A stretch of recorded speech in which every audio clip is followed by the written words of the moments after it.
ପ୍ରଧାନମନ୍ତ୍ରୀ ଜନଧନ ଯୋଜନାରେ ଆକାଉଣ୍ଟକୁ ଆସିବ 10,000 ଟଙ୍କା ଆଉ ମାଗଣା ବୀମାର ମଧ୍ୟ ସୁବିଧା ମିଳିବ। ତେବେ ଏହି ପ୍ରଧାନମନ୍ତ୍ରୀ ଜନଧନ ଯୋଜନା କ'ଣ ଆଉ କେମିତି ମିଳିବ ଟଙ୍କା, ସମ୍ପୂର୍ଣ୍ଣ ଡିଟେଲ୍ସ ମୁଁ ଆପଣମାନଙ୍କୁ ଏହି ଭିଡ଼ିଓରେ କହିବାକୁ ଯାଉଛି। ସେଥିପାଇଁ ଭିଡ଼ିଓକୁ ଶେଷ ପର୍ଯ୍ୟନ୍ତ ନିଶ୍ଚୟ ଦେଖନ୍ତୁ। ଭାରତର ପ୍ରଧାନମନ୍ତ୍ରୀ ନରେନ୍ଦ୍ର ମୋଦିଙ୍କ ଦ୍ୱାରା ପ୍ରଧାନମନ୍ତ୍ରୀ ଜନଧନ ଯୋଜନା ଆରମ୍ଭ ହୋଇଛି। ଏହି ଯୋଜନା ମାଧ୍ୟମରେ ସରକାର ଦେଶର ପ୍ରତ୍ୟେକ ଗ୍ରାମାଞ୍ଚଳକୁ ବ୍ୟାଙ୍କିଂ ସେବା ଯୋଗାଇବାକୁ ଚାହୁଁଛନ୍ତି। ସମସ୍ତ ଜନଧନ ଆକାଉଣ୍ଟଧାରୀଙ୍କ ଆକାଉଣ୍ଟକୁ ସରକାର 10,000 ଟଙ୍କା ପଠାଇବେ ଏବଂ 1 ଲକ୍ଷ ଟଙ୍କା ପର୍ଯ୍ୟନ୍ତ ବୀମା କଭର ମଧ୍ୟ ପ୍ରଦାନ କରାଯିବ। ତେବେ ଆସନ୍ତୁ ଦେଖିବା ପ୍ରଧାନମନ୍ତ୍ରୀ ଜନଧନ ଯୋଜନା କ'ଣ। ପ୍ରଧାନମନ୍ତ୍ରୀ ଜନଧନ ଯୋଜନା ମାଧ୍ୟମରେ କେନ୍ଦ୍ର ସରକାର ଗ୍ରାମାଞ୍ଚଳର ପ୍ରତ୍ୟେକ ନାଗରିକଙ୍କୁ ବ୍ୟାଙ୍କ ସେବା ସହିତ ଯୋଡ଼ିବାକୁ ଚାହୁଁଛନ୍ତି, ଯାହାଦ୍ୱାରା ପ୍ରତ୍ୟେକ ନାଗରିକ ବ୍ୟାଙ୍କିଂ ସେବାର ସୁବିଧା ପାଇପାରିବେ। ଏହି ଯୋଜନା ମାଧ୍ୟମରେ ସରକାର ସମସ୍ତଙ୍କ ପାଇଁ ମାଗଣା ବ୍ୟାଙ୍କ ଆକାଉଣ୍ଟ ଖୋଲୁଛନ୍ତି। ଯଦି ଆପଣ ଏହି ସ୍କିମ୍ ମାଧ୍ୟମରେ ଆପଣଙ୍କ ବ୍ୟାଙ୍କ ଆକାଉଣ୍ଟ ଖୋଲନ୍ତି, ତେବେ ଆପଣଙ୍କୁ 1 ଲକ୍ଷ ଟଙ୍କା ପର୍ଯ୍ୟନ୍ତ ବୀମା କଭର ପ୍ରଦାନ କରାଯିବ। ପ୍ରଧାନମନ୍ତ୍ରୀ ଜନଧନ ଯୋଜନାର ଲାଭ କ'ଣ? ନମ୍ବର 1, ପ୍ରଧାନମନ୍ତ୍ରୀ ଜନଧନ ଯୋଜନା ମାଧ୍ୟମରେ ସରକାର ସମସ୍ତ ଗ୍ରାମାଞ୍ଚଳ ଏବଂ ସହରାଞ୍ଚଳର ମାଗଣା ବ୍ୟାଙ୍କ ଆକାଉଣ୍ଟ ଖୋଲୁଛନ୍ତି।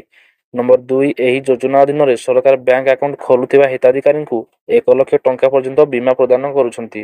ନମ୍ବର 3, ଏହି ଯୋଜନା ଅଧୀନରେ ବ୍ୟାଙ୍କ ଆକାଉଣ୍ଟ ଖୋଲୁଥିବା ଆକାଉଣ୍ଟଧାରୀମାନେ କୌଣସି ଦଲିଲ ବିନା 10,000 ଟଙ୍କା ପର୍ଯ୍ୟନ୍ତ ଋଣ ପାଇପାରିବେ। ତେବେ ପ୍ରଧାନମନ୍ତ୍ରୀ ଜନଧନ ଯୋଜନାରେ ଆବେଦନ କରିବା ପାଇଁ ହେଲେ ଆପଣଙ୍କୁ କିଛି ଡକୁମେଣ୍ଟ ଆବଶ୍ୟକ ପଡ଼ିବ। ସେଗୁଡ଼ିକ ହେଉଛି ration card, PAN card, email ID, ଘର ପ୍ରମାଣପତ୍ର, ମୋବାଇଲ ନମ୍ବର ଆଉ ପାସପୋର୍ଟ ସାଇଜର ଗୋଟିଏ ଫଟୋ। ତେବେ ପ୍ରଧାନମନ୍ତ୍ରୀ ଜନଧନ ଯୋଜନା ପାଇଁ ଆବେଦନ କରିବାକୁ କ'ଣ ରହିଛି ପ୍ରକ୍ରିୟା, ଆସନ୍ତୁ ଦେଖିବା। ନମ୍ବର 1, ପ୍ରଧାନମନ୍ତ୍ରୀ ଜନଧନ ଯୋଜନା ପାଇଁ ଆବେଦନ କରିବାକୁ ସର୍ବପ୍ରଥମେ ଆପଣଙ୍କୁ ନିକଟରେ ଥିବା ଯେକୌଣସି ବ୍ୟାଙ୍କ ଶାଖାକୁ ଯିବାକୁ ପଡ଼ିବ। ନମ୍ବର 2, ବ୍ୟାଙ୍କ ଶାଖାରେ ପହଞ୍ଚିବା ପରେ ବର୍ତ୍ତମାନ ଆପଣଙ୍କୁ ଜଣେ ବ୍ୟାଙ୍କ କର୍ମଚାରୀଙ୍କ ନିକଟକୁ ଯିବାକୁ ହେବ।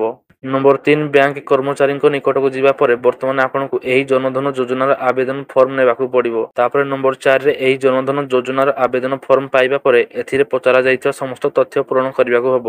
ତାପରେ ନମ୍ବର 5ରେ ଏହି ଆବେଦନ ଫର୍ମରେ ସମସ୍ତ ସୂଚନା ପୂରଣ କରିବା ପରେ ବର୍ତ୍ତମାନ ଆପଣଙ୍କୁ ଏହି ଆବେଦନ ଫର୍ମରେ ପଚରାଯାଇଥିବା ସମସ୍ତ ଡକୁମେଣ୍ଟକୁ ଏହାର ଆବେଦନ ଫର୍ମ ସହିତ ଆଟାଚ କରିବାକୁ ପଡ଼ିବ। ତାପରେ ଆବେଦନ ଫର୍ମ ସହିତ ସମସ୍ତ ଡକୁମେଣ୍ଟ ଆଟାଚ କରିବା ପରେ ବର୍ତ୍ତମାନ ଆପଣଙ୍କୁ ଏହି ଆବେଦନ ଫର୍ମକୁ ବ୍ୟାଙ୍କ କର୍ମଚାରୀଙ୍କ ନିକଟରେ ଦାଖଲ କରିବାକୁ ପଡ଼ିବ। ତାପରେ ଆବେଦନ ଫର୍ମ ଦାଖଲ କରିବା ପରେ ଆପଣଙ୍କର ଆବେଦନ ଫର୍ମ ବର୍ତ୍ତମାନ ବ୍ୟାଙ୍କ କର୍ମଚାରୀଙ୍କ ଦ୍ୱାରା ଯାଞ୍ଚ କରାଯିବ। ଯଦି ଆପଣଙ୍କର ଆବେଦନ ଫର୍ମ ସଠିକ୍ ମିଳୁଛି, ତେବେ ଆପଣଙ୍କୁ ଏହି ଯୋଜନାର ଲାଭ ଦିଆଯିବ ଏବଂ ଏହି ସ୍କିମ୍ ଅନ୍ତର୍ଗତ ବ୍ୟାଙ୍କରେ ଆପଣଙ୍କ ଆକାଉଣ୍ଟ ମଧ୍ୟ ଖୋଲାଯିବ। ଆଶା କରୁଛି ମୁଁ ଆପଣମାନଙ୍କୁ ଏହି ଭିଡ଼ିଓରେ ପ୍ରଧାନମନ୍ତ୍ରୀ ଜନଧନ ଯୋଜନା ବିଷୟରେ ଫୁଲ୍ ଡିଟେଲ୍ସ ଦେଇପାରିଛି। ଆଉ ଯଦି ଭିଡ଼ିଓଟି ଭଲ ଲାଗିଥାଏ, ତାହେଲେ ଚ୍ୟାନେଲକୁ ସବସ୍କ୍ରାଇବ୍ କରିବା ସହିତ ଭିଡ଼ିଓକୁ ଗୋଟିଏ ଲାଇକ୍ ନିଶ୍ଚୟ କରିଦେବେ।